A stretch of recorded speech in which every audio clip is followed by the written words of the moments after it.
आज एक ही पल में सब कुछ बदल जाता है जब घर के बाहर अचानक पुलिस की गाड़ी आकर रुकती है और पुलिस बिना वक्त गंवाए अंदर आकर रमन को गिरफ्तार कर ले जाती है। यह सब पीहू अपनी आंखों से देखती है। वह रोने लगती है, चिल्लाकर पापा को रोकने की कोशिश करती है, लेकिन कोई उसकी नहीं सुनता और हथकड़ी में अपने पापा को जाते देख वह पूरी तरह टूट जाती है। सदमे की वजह से पीहू की तबीयत बिगड़ने लगती है और घबराहट में उसे दवा दी जाती है, लेकिन किसी को यह ध्यान नहीं रहता कि वह दवा एक्सपायर हो चुकी है। दवा असर करने की बजाय पीहू को और कमजोर कर देती है। उसकी आंखें बंद होने लगती हैं और घर में अफरा तफरी मच जाती है, लेकिन उस वक्त वहां कोई भी ऐसा समझदार बड़ा मौजूद नहीं होता जो सही फैसला ले सके। तभी वहां रूही पहुंचती है, जिसका दिल पहले से ही टूटा हुआ है क्योंकि उसके पापा को भी अभी अभी पुलिस पकड़ कर ले गई है और उसके अंदर गुस्सा, दर्द और शिकायतें भरी हुई हैं। लेकिन जैसे ही वह पीहू को उस हालत में देखती है, उसका सारा गुस्सा एक पल के लिए थम जाता है। रूही समझ जाती है कि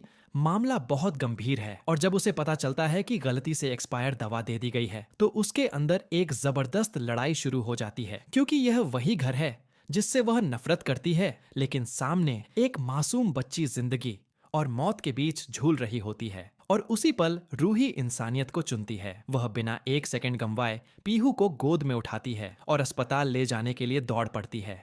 बाहर जाकर ऑन्टो रोकती है, लेकिन ड्राइवर डर जाता है और कहता है कि रास्ते में कुछ हो गया तो वह मुसीबत में फंस जाएगा। तब रूही आंसुओं भरी आंखों और मजबूत आवाज में कहती है कि अगर देर हुई तो यह बच्ची मर जाएगी, और इंसानियत के नाम पर मदद करने की गुहार लगाती है। ड्राइवर मान जाता है और ऑटो तेजी से अस्पताल की ओर दौड़ पड़ता है। पूरे रास्ते रूही पीहू का हाथ थामे रहती है और बार बार उसे भरोसा दिलाती है कि कुछ नहीं होगा, मैं तुम्हारे साथ हूँ। अस्पताल पहुंचते ही डॉक्टर पीहू को अंदर ले जाते हैं और रूही बाहर खड़ी कांपती रहती है। तभी वहां निधि आती है और चाहती है कि रूही इस मौके का फायदा उठाए और रमन इशिता को दर्द में तड़पने दे। लेकिन आज रूही पूरी तरह बदल चुकी होती है और साफ कह देती है कि दुश्मनी अपनी जगह है, लेकिन पीहू एक छोटी बच्ची है। उसे याद आता है कि कभी इशिता ने भी उसकी जान बचाई थी और आज किस्मत ने उसे वही एहसान लौटाने का मौका दिया है। उसकी आंखों से आंसू बहने लगते हैं, जिनमें पछतावा, दर्द और अपनापन सब शामिल होता है।